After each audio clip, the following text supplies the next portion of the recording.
मैं अपने प्रेस के साथियों का बहुत बहुत धन्यवाद देना चाहता हूं। और जब प्रेस के साथियों से नहीं मिलते हैं तो अच्छा नहीं लगता है। इसी बहाने आपसे मिलने का मौका मिलता है। आज हमारे साथ चंदौली और बनारस के सांसद हमारे साथ हैं वीरेंद्र सिंह जी, समाजवादी पार्टी के जिलाध्यक्ष, समाजवादी पार्टी के कई साथी जो संगठन के हैं, चुनाव लड़े हैं, और हमारे महत्वपूर्ण कार्यकर्ता जो आज यहां पर आए हैं। साथ में उनके दाल मंडी बहुत ही हिस्टोरिकल जगह रही है।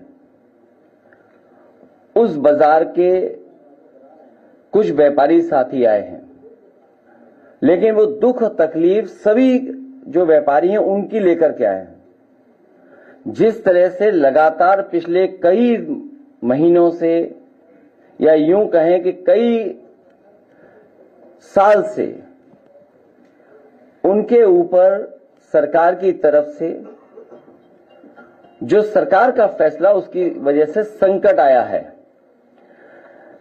ये कोई हिस्ट्री बचाने का या हेरिटेज को बचाने के लिए योजना नहीं बनी है।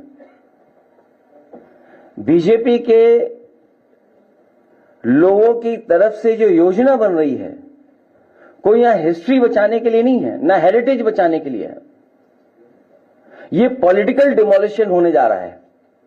ये पॉलिटिकल अप्रोच है उनकी, और पॉलिटिकल अप्रोच इसलिए है क्योंकि वो चुनाव उस बाजार से या उसके आसपास जीत करके नहीं जा पा रहे हैं।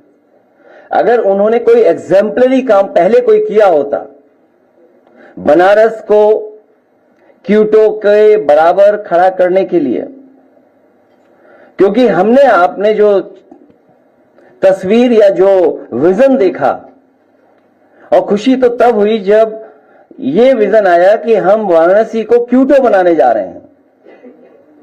क्योटो वो रिलीजियस हेरिटेज सिटी है जापान की, जहां न जाने कितने टूरिस्ट जाते हैं। वहां की सफाई, वहां का पहुंचने का जो इंतजाम है, वहां की पार्किंग, वहां की फैसिलिटीज, वहां की और जो एमिनिटीज होती हैं, वो वर्ल्ड क्लास ही नहीं, वर्ल्ड क्लास से ऊपर के स्टैंडर्ड की हैं। तो जब ये बात कही गई कि वाराणसी को क्योटो बनाया जाएगा या क्योटो के तर्ज पर उसका विकास होगा, और मुझे याद है हम लोगों को भी भरोसा इसलिए आ गया क्योंकि उस समय के जो प्रधानमंत्री थे उनके साथ हमें भी भोजन करने का, खाना खाने का मौका मिला था, तो भरोसा और बढ़ गया।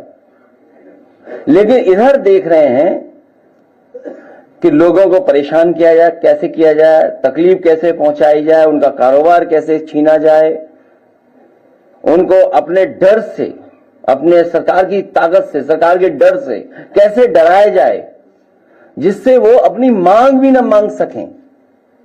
और अपने प्रोजेक्ट को पूरा करने के लिए, पॉलिटिकल प्रोजेक्ट के लिए, कोई डेवलपमेंट प्रोजेक्ट नहीं है, पॉलिटिकल प्रोजेक्ट को पूरा करने के लिए डिवाइड एंड रूल का रास्ता अपना रहे हैं कि ऐसा माहौल बना दो कि उन्हीं के बीच में मतभेद हो जाएं और कोई ना कोई एडवांटेज उठा ले। इसलिए हमारी मांग है कि ये पॉलिटिकल डिमोलिशन कंप्लीटली रुकना चाहिए। और दुनिया में तमाम देश हैं जहां पर वहां की सरकारों ने हेरिटेज, हिस्ट्री या अपने बाजार को संरक्षण कर करके जो आने वाले लोग हैं, कारोबार करने वाले लोग हैं, उनको सुविधाएं दी हैं। अगर इन्होंने न देखा हो वो इलाके, तो एक बार को हम सुझाव भी देना चाहते हैं।